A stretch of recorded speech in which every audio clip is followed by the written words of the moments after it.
ሰላም ጤና ይስጥልኝ እንዴት ናችሁ ወደ ቻናሌ ተከታታዮች ሰላም ናችሁ? እኔ እግዚአብሔር ይመስገን በጣም ደህና ነኝ። እንዴት ናችሁ ሁሉ ሰላም ነው? ዛሬ ደግሞ ፓስታ ነው ይዤላችሁ የመጣሁት። ቀለል አድርገን ደግሞ ፓስታን ቆንጆ አድርገን እንሰራዋለን። በጣም የሚጣፍጥ ቀላል የፓስታ አሰራር ነው። ለመጀመሪያ ጊዜ ዛሬ ወደ እኔ ቻናል ደግሞ የመጣችሁ እንኳን ሰላም መጣችሁ እያልኩኝ ቻናሌን ሰብስክራይብ ካላደረጋችሁ በማድረግ ደግሞ ቤተሰብ እንሁን። አዳዲስ ስራዎች ስሰራ ወደ እናንተ እንዲደርስ ማለት ነው። እንደዚህ የሚጣፍጥ ቆንጆ ፓስታ አብረን እንሰራለን። ስራዬ ከተመቻችሁ ሁላችሁም እንግዲህ ላይክ አድርጋችሁ ብትጀምሩ ለእኔ ትልቅ ድጋፍ ነው የሚሆነው። ስለ ሁሉም አመሰግናለሁ። አሁን ወደ ስራው እንግባ። አሁን ወደ ስራው ስንገባ እዚህ ጋር የምሰራባትን መጥበሻዬን ጥጄ እሱ ላይ በዛ ያለ ሽንኩርት ነው የማደርገው። ስጎ በዛ ያለ ነው የማደርገው። ያው ለብዙ ሰው እንደምንፈልገው ያው ስለምንሰራ ማለት ነው። አሁን ሽንኩርቱን እናቁላላለን።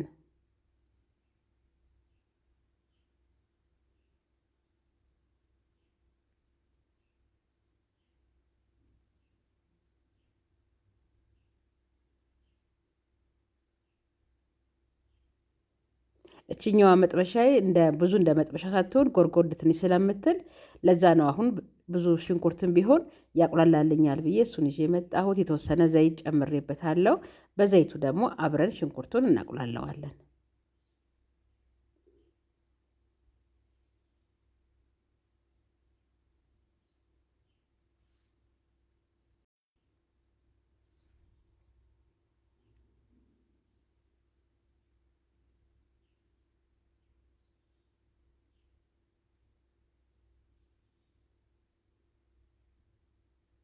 እኔ በጣም ዘይት አላበዛሁበትም። ዘይት በጣም ሲበዛበት ፓስታው ላይ ጥልል ስለሚልባችሁ አነስ አድርጋችሁ ሽንኩርቱን ብቻ ለማብሰል ብንጠቀም ቆንጆ ነው።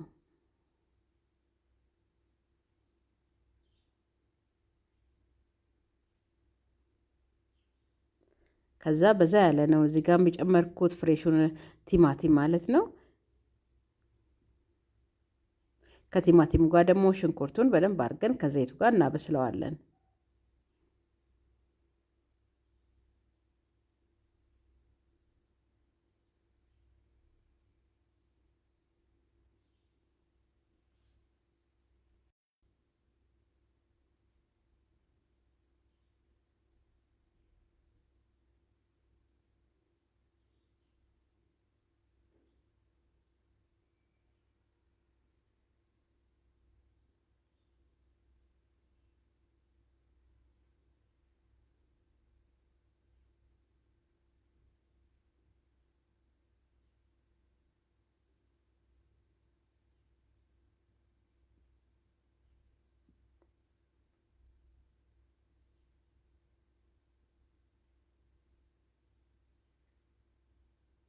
ይሄን ያህል ከበሰለልኝ በኋላ አነስ ባለች የሾርባ ማንኪያ በርበሬ ጨምሬበታለሁ።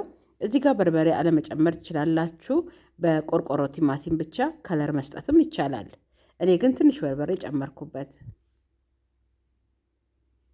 ከዛ እዚህ ጋር የቆርቆሮ ቲማቲም ደግሞ እሱንም እንደዛው አንድ የሾርባ ማንኪያ ጨምሬበታለሁ። አነስ ያለች ናት ሾርባ ማንኪያ።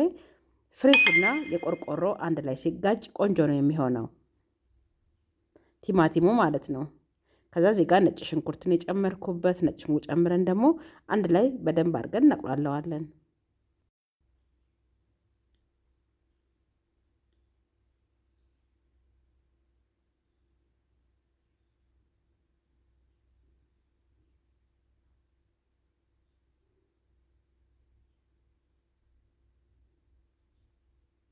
እዚህ ጋር በጣም ሲይዝብኝ ትንሽ ውሃ ጨምሬበታለሁ። ከዛ እዚህ ጋር የላውሮ ቅጠል ጨምሬበታለሁ። ብዙዎቻችሁ የላውሮ ቅጠልን ብዙ ጊዜ ትጠይቁኛላችሁ። የላውሮ ቅጠል ለብዙ ነገር መጠቀም እንችላለን። እዚህ ጋር አሁን የጨመርኩት ጨውና እንዲሁም ደግሞ ቁንዶ በርበሬ ጨምሬበታለሁ። የላውሮ ቅጠሉን ቪዲዮ ሰርቼ በሾርት ቪዲዮ ቻናሌ ውስጥ አለ። እኔ ግቢ ውስጥ ስለተከልኩት ነው ሁል ጊዜ እንደዚህ ፍሬሹን የምጠቀመው እንጂ ሱፐር ማርኬት ላይ አለ የሾርባ ቅጠሉ ደርቆ ይሸጣል። እና እሱንም ገዝታችሁ ማጣፈጥ ትችላላችሁ። እሱ ከሌለ በስጋ መጥበሻ በተለያዩ ቅመሞች ደግሞ አጣፍጠን መጠቀም እንችላለን።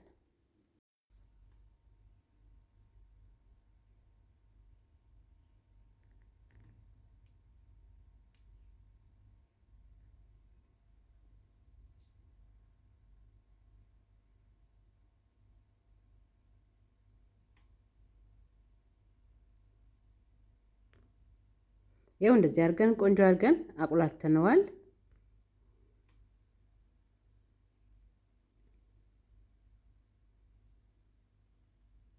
ያው ጨርሼዋለሁ። እሱን ደግሞ አስቀንጠን የሚቀጥለውን እንሰራለን። እዚህ ጋር አሁን ለፓስታ ውሃ ጥጃለሁ። ይሄኛውን ፓስታ ነው የምጠቀመው።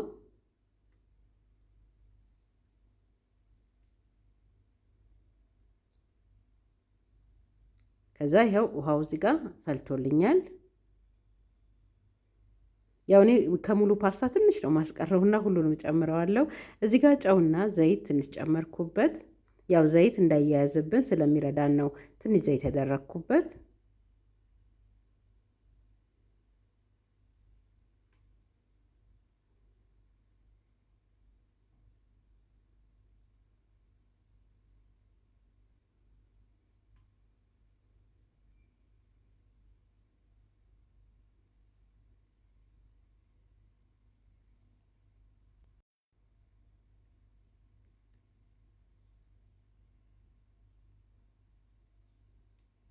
ያው እዚህ ጋር ቆንጆ ሆኖ በስሎልናል። ያው ያስታውቃል፣ ሲያዩትም ስለሚያስታውቅ ያው እኔም በእጄ አይቼዋለሁ።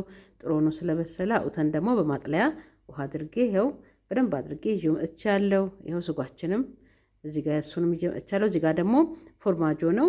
ፎርማጆ ካላችሁ አላችሁ፣ ከሌላችሁ ምንም ችግር የለውም። እኔ ግን ስለነበረ በሱ አድርጌ ላቀርበው ነው። ትኩስ ስለሆነ ትኩስ ላይ ደግሞ ስትጠቀሙት ደግሞ ቆንጆ ነው የሚሆነው። ስጎን እንደገና አሙቄውን ይዤ መጣሁት። ይኸው እዚህ ጋር ይሄኛውን ፎርማጆ ጨምረን ደግሞ አጣፍጠን እንመገበዋለን ማለት ነው።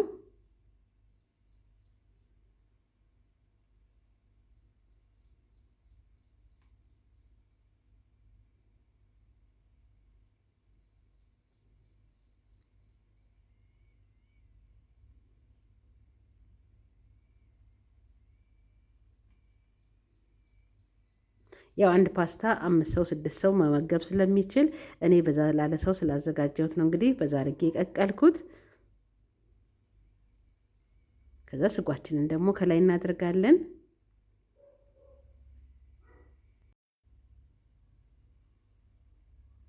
ከዛ ለመልኩ እዚህ ጋር ፐርሲል ነው እዚህ ጋር የስጎ ቅጠል ያደረኩበት ከላዩ። ከዛ ፎርማጆን ደግሞ ከላይ እንደዚህ ነስንሰን ደግሞ ከዚህ በላይም በደንብ አድርጋችሁበት መመገብ ትችላላችሁ። በጣም ነው የሚጣፍጠው። ይኸውላችሁ በጣም የሚያምር ቆንጆ ፓስታ ሰርተናል። እስካሁን ከኔ ጋር ስለነበራችሁ እጅግ አድርጌ ከልቤ ነው የማመሰግነው። ሁልጊዜ ስለምታበረታቱኝ አመሰግናለሁ። ዛሬም ስራዬ ከተመቻችሁ እንግዲህ ላይክ አድርጋችሁ ስራዬ ሰዎች ዘንድ እንዲደርስ አድርጉልኝ። ስለ ሁሉም እግዚአብሔር ይስጥልኝ። በሚቀጥለው እንገናኛለን። ሰላም ሁኑልኝ። ቻው